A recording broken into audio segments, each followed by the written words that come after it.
América Latina, seguimos en vivo a través de nuestra señal. Vamos a hablar de Colombia, vamos a hablar del presidente Gustavo Petro, quien esta vez, después de que se hundiera esa iniciativa de una consulta popular, esto no contó con los votos. Gustavo Petro llamó a esto un fraude electoral, como había ocurrido en otras oportunidades en la historia de Colombia, y esta vez pues dijo: vamos a hacerlo por decreto. Para entender la decisión de Gustavo Petro, vamos a contactar a Sergio David González y a una voz autorizada. Sergio, ¿cómo estás? Adelante.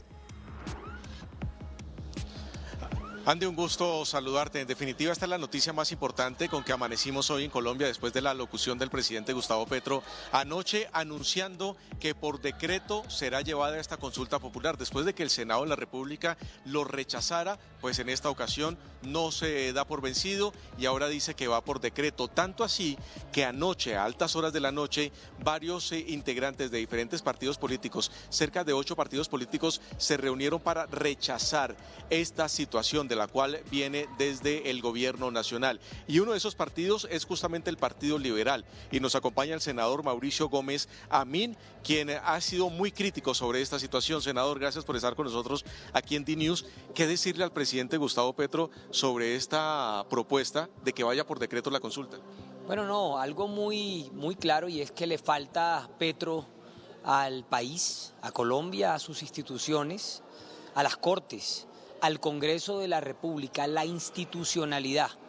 Yo creo que esto es un plan. Mire que hace poco pasó en Comisión Cuarta la ponencia de la reforma en tercer de debate, y él dice que no le sirve esa reforma, no le sirve nada porque a él le gusta gobernar en caos, sembrando odios, incitando a la violencia, pero yo creo que es más fuerte Colombia que el presidente Petro.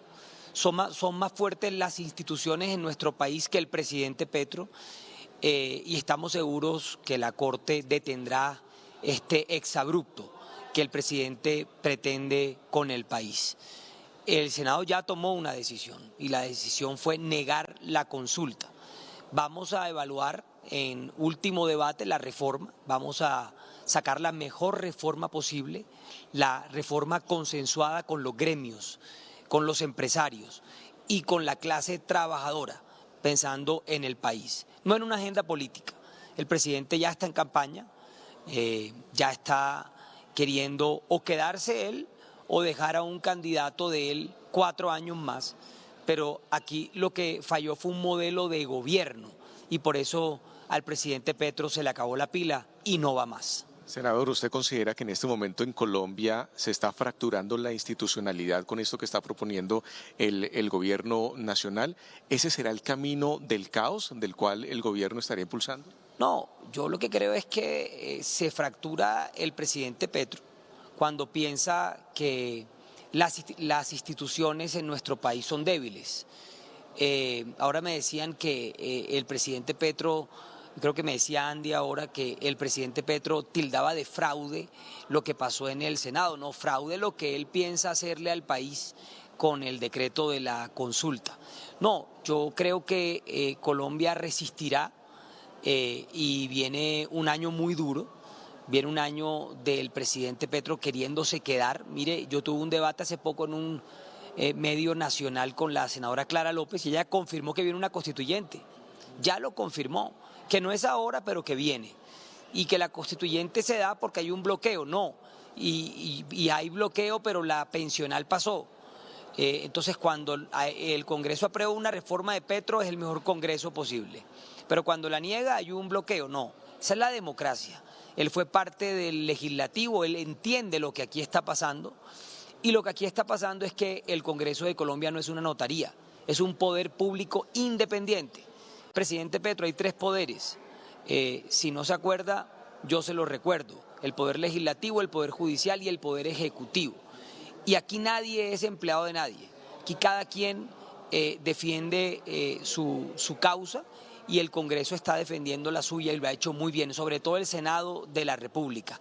Nos vamos a mantener en oposición permanente, vamos a seguir pensando en el colectivo, en los colombianos de a pie, y el presidente Petro debería comenzar a gobernar en serio estos últimos meses, diseñar una hoja de ruta, y ponerse unas tareas a mediano y a largo plazo, para que deje un legado, porque hasta ahora solamente caos, violencia, insultos y escándalos. Eso es lo que nos deja Petro estos 3 años. Así es, senador. Andy, te sumo a esta entrevista. El senador Gómez te escucha para tus preguntas desde Buenos Aires. Muchas gracias, Sergio. Saludos, senador Gómez. ¿Cómo le va? Andy Chirinos desde el estudio. ¿Cómo ve usted el costo de llevar a cabo una consulta popular por decreto de este tipo? Y además aprovecho de una segunda. Usted mencionaba que venía una constituyente. ¿Existe la posibilidad de que se tumbe este decreto por la Corte Constitucional? Pues no solamente el decreto que va a firmar el presidente Petro se caerá en la Corte. Le anticipo que la reforma pensional se caerá también por vicios de trámite. Y por supuesto esto lo que quiere decir es que hay contrapesos en el país, que Colombia es un país fuerte, que Colombia es un país que estamos seguros resistirá a Petro y a cualquier presidente que quiera anteponer sus intereses a los de la Constitución. Nosotros vamos a seguir muy alertas. Ayer 8 partidos políticos tomamos una decisión y fue decirle no al presidente Petro.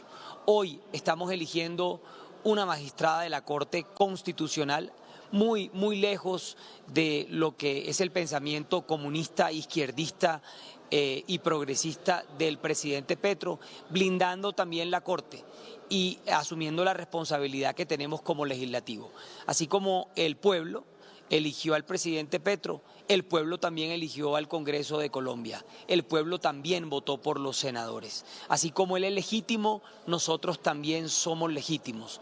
Así como el Congreso es legítimo y el presidente es legítimo, las Cortes también lo son. Por eso hay que respetar la división de poderes y quien no lo haga jugará con candela estos próximos meses. Senador, me llama la atención, como usted dice, él es legítimo, todo es legítimo porque fue el pueblo quien escogió.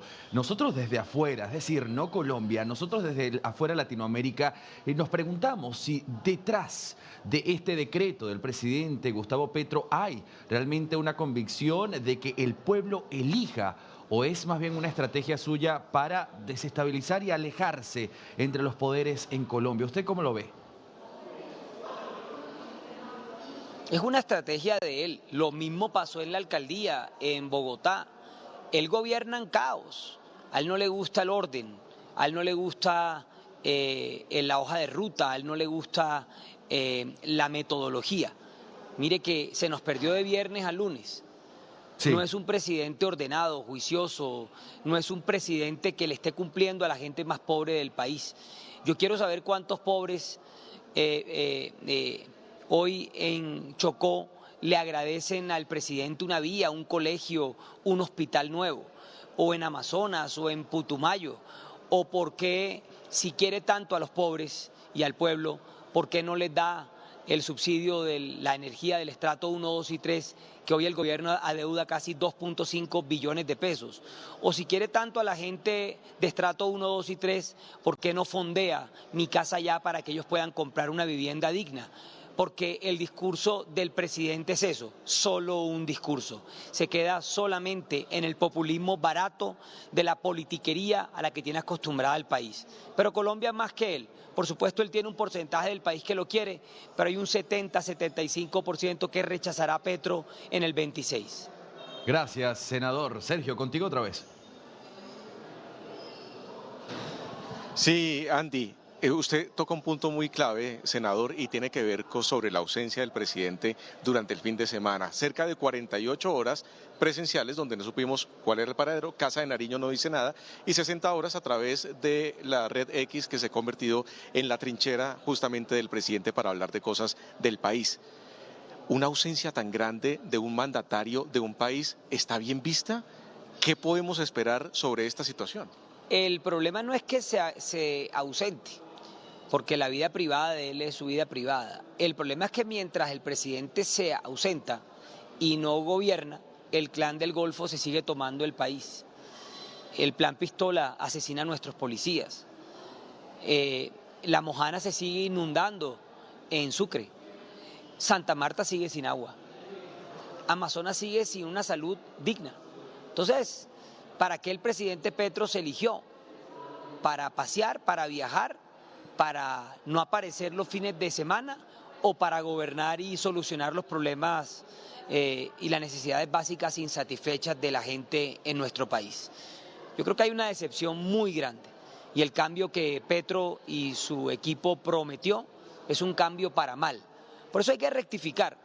No es solamente elegir un presidente el próximo año distinto a lo que fue Petro estos 4 años, no, es corregir los errores del pasado, no caer en ellos, porque por esos errores llegó un Petro. No podemos seguir haciendo lo mismo, gobernando igual, y tenemos que ser mucho más incluyentes, mucho más eficientes, y sí se puede. Mire, yo siempre pongo el ejemplo de Barranquilla, que ha tenido una continuidad en la política pública en los últimos 20 años. Y si Barranquilla pudo, Colombia puede. Por eso hay que animarnos a seguir adelante y hay que ver que siempre hay luz al final del túnel y somos más los buenos que queremos que Colombia salga adelante. Senador, ya para finalizar esta entrevista, si el presidente Gustavo Petro dice que este viernes va a dar a conocer el decreto, ese decreto debe ser firmado por todos los ministros del gabinete. Si se firma esto, y teniendo en cuenta que ya el Senado se pronunció y lo rechazó esta consulta de las 12 preguntas, ¿entrarían en prevaricato los ministros? Eso dicen los juristas, yo le dejo eso a los organismos de control, pero lo que sí estoy seguro es que firmado el decreto de consulta, llegará a la Corte y la Corte lo tumbará en pocos días. El presidente tendrá que respetar, como dijo Armando Benedetti hoy, esa decisión. Si no la respeta, está transgrediendo la Constitución política de Colombia y tendrá la fuerza pública que actuar en nuestro país. ¿Desde el Partido Liberal van a demandar el decreto? Desde todos los partidos. Ayer le dijimos a Petro 8 partidos. No pasará por encima del Congreso de Colombia, no pasará por encima de las Cortes y no pasará por encima de nuestro país. Somos más los que respetamos el ordenamiento jurídico de nuestro país que los que no lo respetan. Muy bien, senador, gracias por estar aquí con nosotros, conocer su punto de vista de una situación que le genera tensión política a toda Colombia. Gracias a ustedes por la invitación y puertas abiertas siempre. Muy bien, muchas gracias, senador. Andy, ya lo ves, unas declaraciones contundentes de lo que está sucediendo en Colombia, rechazando el decreto que está anunciando el gobierno nacional con esta consulta popular. 8 partidos políticos, incluyendo justamente el Partido Liberal, donde rechazan esta iniciativa por parte del gobierno. La tensión, te cuento, ha sido muy fuerte en Colombia. Hoy los colombianos amanecimos con esta noticia y no hay otra cosa de la cual no se hable en nuestro país, sino la consulta popular por decreto que está anunciando el presidente Gustavo. Sí, Sergio, ¿no? Y esta conversación que tuvimos con el senador, que deja además una mirada al futuro mucho más clara, una constituyente viniendo en camino y además anunciando que la reforma pensional también caerá. Entonces es un escenario al que Gustavo Petro seguramente no le agrada mucho. Te agradezco por las precisiones, compañero. Nos vemos en instantes.